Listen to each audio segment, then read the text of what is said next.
টিংখাঙৰ হালমাৰী দীঘলীয়াত ভয়ংকৰ দুৰ্ঘটনাৰ আশংকা নিশা অইলৰ পাইপলাইন ফাটি অহৰহ নিৰ্গত হয় ক্ৰুড অইল টিংখাঙৰ হালমাৰী দীঘলীয়াত সংঘটিত হৈছে এক ভয়ংকৰ ঘটনা নিশাৰ ভাগত হঠাৎ অইল ইণ্ডিয়াৰ পাইপলাইন বিকট শব্দৰে ফাটি অহৰহ নিৰ্গত হয় ক্ৰুড অইল সমগ্ৰ অঞ্চলটোত বিয়পি পৰিছে তীব্ৰ দুৰ্গন্ধ যিকোনো মুহূৰ্ততে ভয়ংকৰ অগ্নিকাণ্ডৰ আশংকা কৰিছে স্থানীয় ৰাইজে নিশাৰ প্ৰায় 10 বজাত সংঘটিত ঘটনাৰ পাছত নিমিষতে ক্ৰুড অইলে আৱৰি ধৰে সমীপৰ কৃষিপথাৰ আৰু মীন পালন কৰা পুখুৰীসমূহ তেল নিৰ্গত হোৱাৰ ফলত পুখুৰীত পোহা মাছবোৰৰ মৃত্যু হৈছে কেৱল হেয়াই নহয় প্ৰায় 1 কিলোমিটাৰ অঞ্চললৈ বিয়পি পৰিছে ভয়ানক দুৰ্গন্ধ যাৰ ফলত উশাহ লোৱাটো কষ্টকৰ হৈ পৰিছে ৰাইজৰ আশংকা দিনৰ পোহৰত এই গেছ বায়ুৰ লগত সংমিশ্ৰিত হ'লে জীৱকুলৰো বিস্তৰ ক্ষতি হ'ব পাৰে নিশাই ঘটনাস্থলীত অইল কৰ্তৃপক্ষ উপস্থিত হৈ তেল নিৰ্গমন বন্ধ কৰাৰ প্ৰচেষ্টা গ্ৰহণ কৰে উল্লেখযোগ্য যে অঞ্চলটোত পূৰ্বেও এনে ঘটনা সংঘটিত হৈছে অতি পুৰণি হোৱা পাইপবোৰত অইল কৰ্তৃপক্ষই কেৱল টাপলি মাৰিয়েই দায়িত্ব সামৰা অভিযোগ স্থানীয় ৰাইজৰ আসলতে যোৱাকালি সংঘটিত হৈ যোৱা যিটো ঘটনা এই ঘটনাটোৱে নতুন নহয় আসলতে অইল ইণ্ডিয়া লিমিটেডে সেই অইল ইণ্ডিয়া লিমিটেডে ইয়াত প্ৰায় 80 দশকত আৰু অইল ইণ্ডিয়া লিমিটেড স্থাপিত কৰিছিলে সেই তেতিয়াৰ সংস্থাপিত পাইপবিলাকো তেওঁলোকে ব্যৱহাৰ কৰি আছে যাৰ ফলত বছৰটো 4-5 বাৰকৈ এনেকৈ ধৰণৰ পাইপ বিস্ফোৰণ হয় বিভিন্ন সময়ত জনসাধাৰণৰ ক্ষতিসাধন হৈ আহিছে আৰু এতিয়া আপোনালোকে দেখিছে যে আমি যেতিয়া জনসাধাৰণে ইয়াত কৈছে যে আপোনালোকে পুৰণি পাইপ কিয় ব্যৱহাৰ কৰিছে অইল ইণ্ডিয়া লিমিটেড কৰ্তৃপক্ষই কৈছে যে কি আমি এইটো আচলতে তাৰ কাৰণে আমি নতুন লাইন বনালোঁ এই পুৰণা লাইনটো অলৰেডি মানে বন্ধ হৈ আছে গতিকে বন্ধ হোৱা পাইপৰ তেলখিনি ওলাই গৈছে যেতিয়া ৰাইজে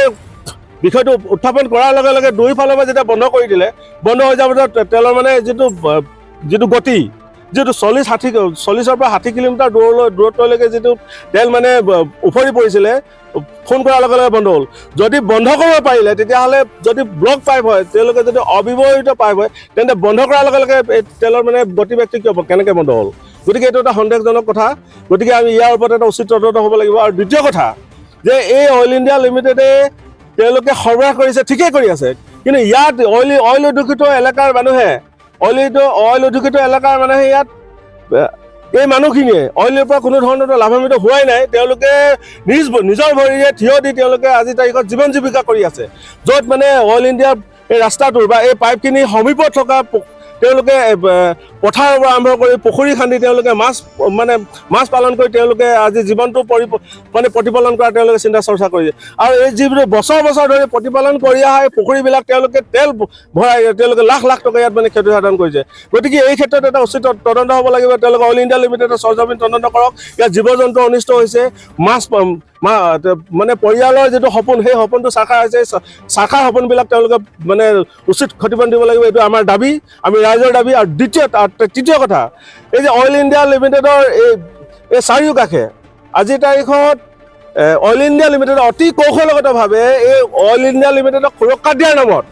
অইল ইণ্ডিয়া লিমিটেডক প্ৰটেকশ্যন দিয়াৰ নামত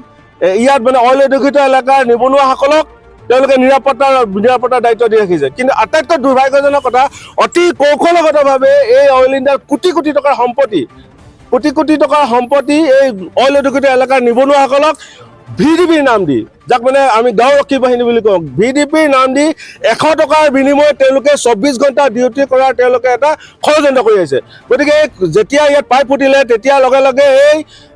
মানে তেওঁলোকে নিৰাপত্তাৰ কৰ্মত থকা কৰ্মীসকলক তেওঁলোকে অইল ইণ্ডিয়া লিমিটেড জগৰীয়া কৰিছে গতিকে ইয়াৰ এটা উচিত তদন্ত হ'ব লাগিব কি যুক্তিত তেওঁলোকে 100 টকা দি কিনে অইলৰ সম্পত্তি সুৰক্ষাৰ কাৰণে তেওঁলোকে নিয়োজিত কৰি ৰাখিছে এইটো এটা তদন্ত হওক আৰু আমি কৈছোঁ যে ইয়াৰ নিবনুৱাসকলৰ মানে নিৰাপত্তা কৰ্মীসকলৰ উচিত মৰ্যাদা দিয়ক আৰু তেওঁলোকে VDP নামতে যে 100 টকাত খটুৱাই থাকিব এইটো মানৱীয়তাৰ পৰা এটা মানৱতাৰ অধিকাৰ উল্লংঘন কৰা আছে উল্লংঘনটো বন্ধ কৰিবৰ কাৰণে আমি দাবী জনালোঁ